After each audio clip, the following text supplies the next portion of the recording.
maraming salamat sa lahat na nakasama namin mula 2016 hanggang ngayon. At syempre, maraming salamat sa Hypebeat, Black Manila, Real Jokes, Killions, Crown Manila, Rapid Rap, Hip Hop Clothing. At ayun, sa kanan ko, bago pasok sa kulong, pakilala ka.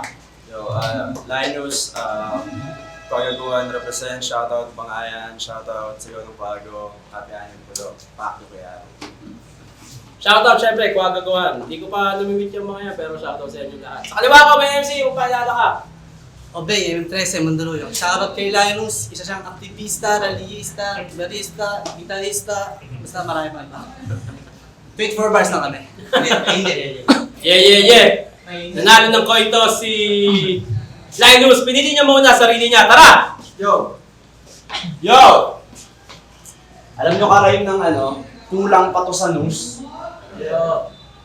Putang ina mo, Looms! Seryoso? Ito na yung binigay mo na pambabaon mo? After ng Rasisi at Sehi, kala ko maganda na simula ng taon ko. Kasi unang rinig ko si Tus daw. Kaya sabi ko, finalist, tangina, dikdikan to talaga. Kaso nakapasok ng flip top, kaya pinalit tong si... Di ko naman kilala. Di naman sa pagiging ungrateful Pero wala ka lang sa listahan ng mga gusto kong makalaban sa dinami-daming malalakas sa inyong roster. Puking ina mo dahil sa'yo naranasan ko yung ibaba ng poster. Ano ba kala mo? Nanditrip lang ako kaya dito ako sinali. Tapos yung main event nyo ngayon, yung pinakamahinang MC namin. Pero huwag kang mag-alala. Kahit mahina ka, di ako nagtitipid, ungas. Sa sobrang talas ng mga bitbit, lahat ng mga tenga na makaririnig, butas. Unang round pa lang, pero ay mabilis ililigpit utas. Makikita nyo magdumi na itong nasa baba, parang detail kay Kulas. Anong pulo? What's up? Obey. Repin MM13 Okay. Tapos kung mag-rap ay ganito, parang natutong umunggoy. Lanang lunas sa sakit mo, pare, need mo na ay pungsoy.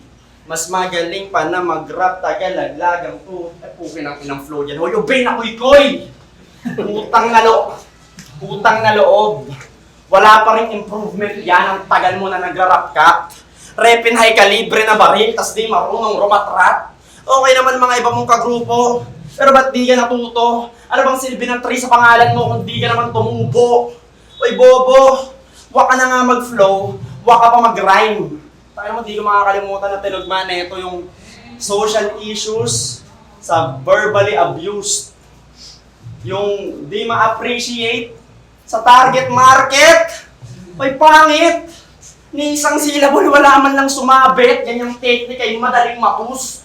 Di naman need ng daming arte, people would be certainly abused. Basta matuto kang mag-research para each word should be purposefully used. Kung ayaw mo sa harap ng iyong target market, maranasan mong ma-verbally abused.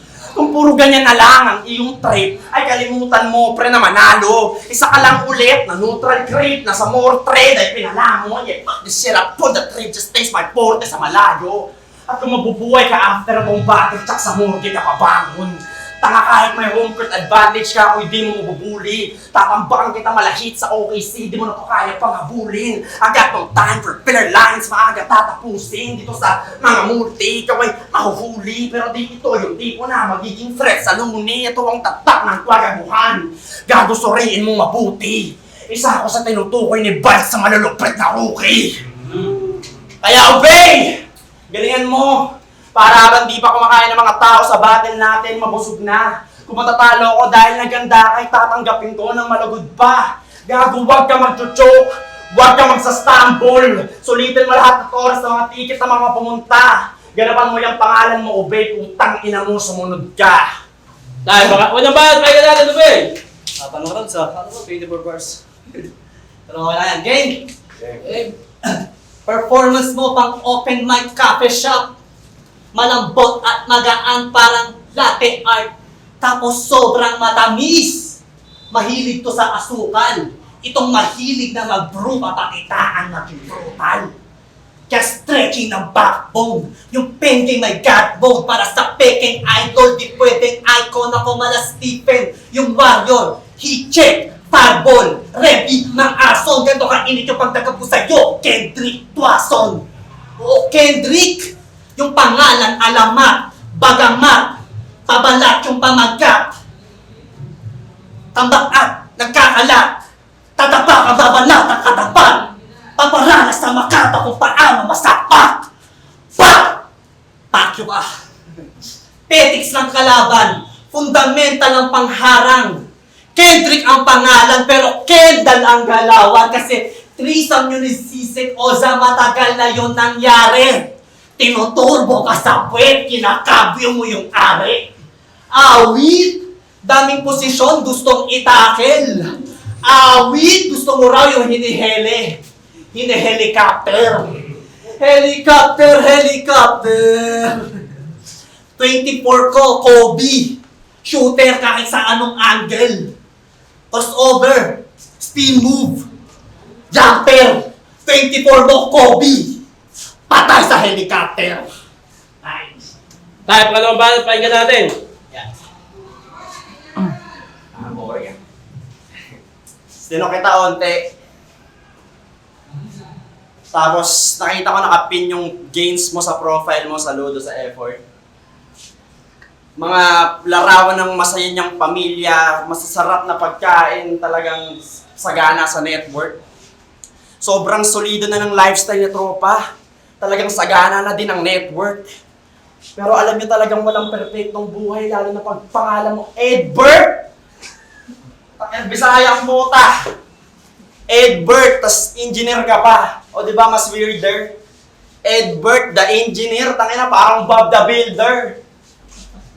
Pero healthy living, engineering, alam mo namang wala yung kwenta dito kung hindi alamin mo. Kasi kung kalidad ng sulat ang usapan, labas na yan sa naratibo. Kaya kung iyayabang mo yung mga achievements para sa akin, ikatiting to. Kasi para saan pa yung natapos at narating kung tatapusin lang din kita pagkadating mo. Tanga kahit ano pang narating mo sa buhay, ako hindi mo ma-under. Kung totoong engineer ka talaga, ba't di tayo magsuntukan sa loob ng Ace Hardware?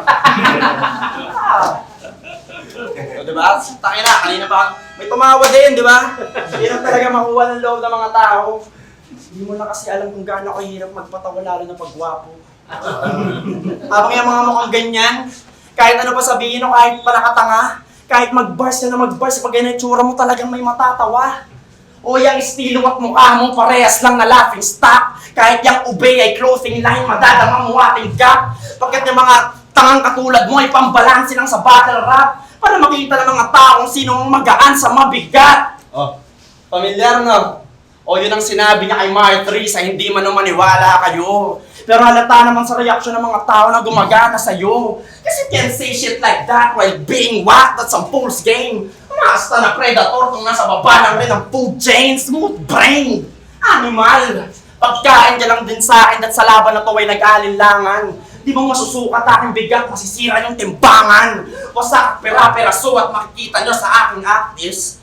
Ano pang silbi ng ube kung espada na lang ang nasa kamay ng Lady Justice? Ano yung lumalabas na aking dark side lamang to sa aking paggat? Kontrolado kita boy kahit malayo aking agwat. Dahil lang malalamang mo lang naman sa akin ay di mag-OT. Kaya parang bula madali na lang mawawala ang OB, oh please. Di ba ba obvious? Dark side, kontrolado, OB, one can OB, di pa ba i-reveal ang source sa detainee? Nakakatawang ginamitan ko lang ng force to obey just to force to obey me. Oh fuck them gun bars na dala. Kahit MM13 pa ang nire-representa. Malas mo na tropa ko yung Darth Vader at pinadala ko yung Death Star. O bit-bit na pyesa ay sure kill. Wala na akong paki sa meta. Di lang pulutong lulubog, tiyak sa buong pati planeta. Ano ba? Pakinggan natin, obey. Darth Vader, Death Star, planeta. Weirdo yan.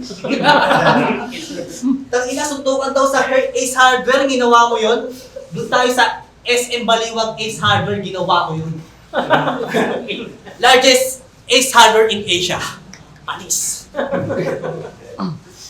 O ano? Linus, jawline ng Cavite.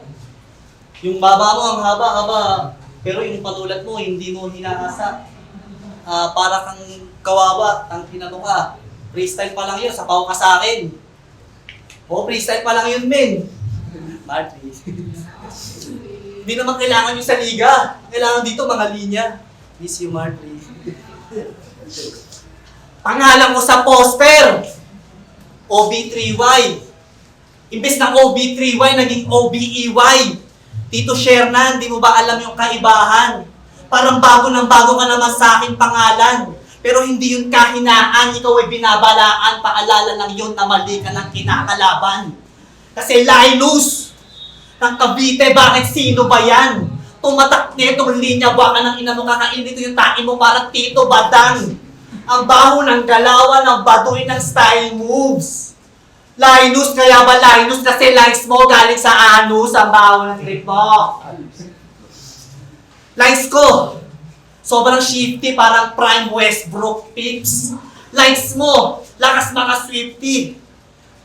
Parang Taylor Swift. Banatan nito, you'll be the princess, I'll be the princess. It's a love story, baby, just say it. Badi! Papaulanan ko to ng podcast hanggang mamagana. Di ko titigilan hanggang mamasapa. Papaulanan ko to ng punchlines. Sarap mawawalan ng gana. Makikita nyo si Linus pabanda-banda. Pabanda-banda. Buha ka ng ina mo ka. Nasa plano ka ni engineer. Pero masakit ang tema. Jackhammer sa dibdib. Mga 50. Blueprint mo ka, walang system, walang kwenta. Pagdagdag ka lang sa scrap na aking ibebenta. 24. Kaya nang usapan. Tayo, muli ba at pahinga natin? Sana wala naman kami pinag-usapan eh. Buka pa. Okay na sana mga tirada eh. Okay na sana mga tirada. Alata ko na biyasa na. Kaso tuwing inaangasan yung magsalita, meron akong naaalala. Well, in case you're forgetting, please remember this. You're a grown-ass man commenting mine on Bini member pics. What? Tangina! Trentahin niya na! Ay, liga dito. Trentahin niya na, tangina hindi ba? May asawa at anak ka na, tas cover photo mo si Bini Mika. Wala akong balak idamay pamilya mo. Sa ganong atake, wala akong bahid. Lahat ng to sa'yo lang tatama at di rin Bini yung topic. My point is, ang tagal mo na sa eksena, mas madalas pa i-promote yung Bini kaysa sa sarili niyang shit. Panay release ng bagong sining tas aasahan mag-hit. More than 6 years ka na sa eksena. Trip mo na lang ata dito man trip. Hindi lang yan wala lang gago, sign mo na yan mag-quit kasi 2021. Nalala mo? Naglaban kayo ni Bal sa damuhan tas natalo mo siya. Pero fast forward 2025, siya ay nagkampiyon habang ikaw ay nagpapahinga. Pero ngayon ay nasa flip-top na siya, napapanood ng iba na nagdodumi na. Habang ikaw tinatapat pa rin sa mga bago kasi abilidad mo ay dumudumi na. Sobrang kapal na ng kalawang. Kahit kailan di mo na yun matitiktikan. At sa oras na mapagpag mo man yan, di ka na makakasabay sa titik-timang. Wala ka ng pag-asa dito sa larangan kahit saan mo pahugutin. At kung sa damuhan kayo naglaban nun yan, sa kangkungan ka pupulutin. Kasi miski nung sumunod na taon, sinubukan mong sumali ng torneo para yung gasolina madagdagang sagad. Kaso pambobo na nga yung pyesa nila kasi nalaglag ka pa agad. Tangina mo. Kaya kung ako sa'yo, Brad, mag-focus ka na lang sa pamilya mo kasi skillset mo pre ay pang beginner. O breadwinner ka, but you're not bred to be a winner. Kaya obey, wag ka ng filler. Kasi halata naman na ginagawa mo na lang nalibangan itong sining at hindi mo ginugusto. Habang ako mga kalaban ay kakabitin ay nagsanay pa rin to ng gusto. Naging controversial pa nga ang nag-iisa na lusko. Nagawa ko mambaon habang nagbabana, nagtatrabaho at nag-aaral. So anong excuse mo? Diyos ko, kasabayan mo si Lax, kasabayan mo si Balz. Ang laki na ng ingin na nagawa nila sa eksena pero di pa rin tumutunog sa'yo. Ngayon sa new breed ng mga rapper ay mukhang lumuluhod pa to. Salamat sa pagiging mabuting ehemplo ng mga di dapat tularan ito na ibubuod ngayon. Na bilang baguhan sa larangan, putang ina mo, obey, di ako susunod sa'yo. Tayo, muli ba at pahinga natin? Napag-iwanan na raw ako ng aking mga kasabayan. Hindi naman magkaiba kami ng daanan. Papunta siya ng Siargao, papunta akong Thailand.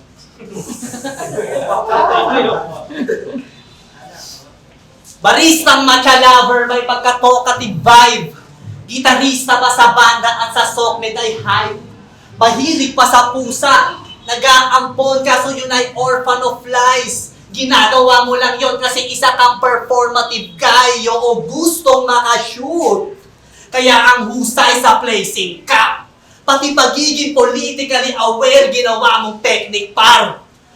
Ako'y mulat sa realidad. They always say it loud. Pero bakit pati aktivismo ginawa mong dating app? Kaya mag-aalam Batista. Dala-dala yung bang para sa rallyista. Pero family mo ay hindi proud, ikaw ay gitarista. Low quality ng iyong sound, ikaw ay barista.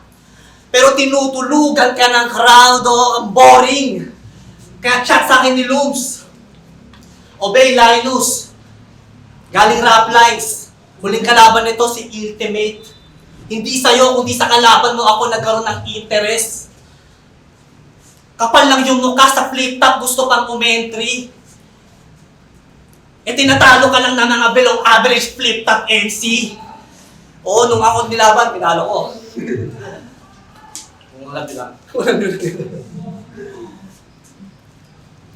Tapos galing dito ng banghayan.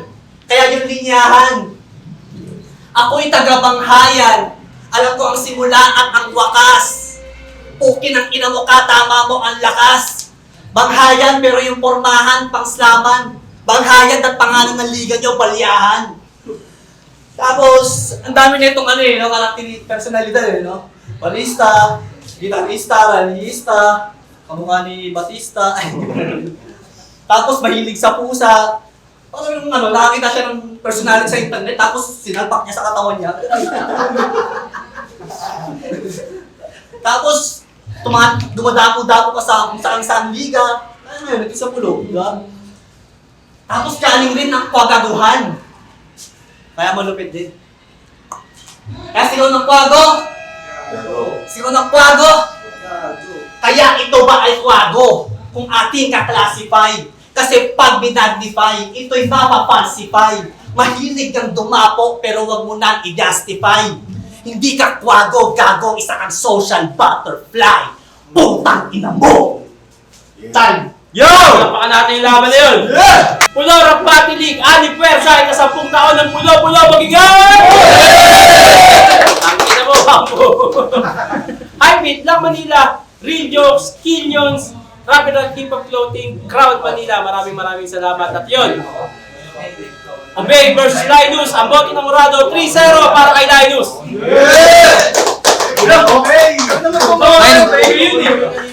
Yo, fuck you, kaya rulate.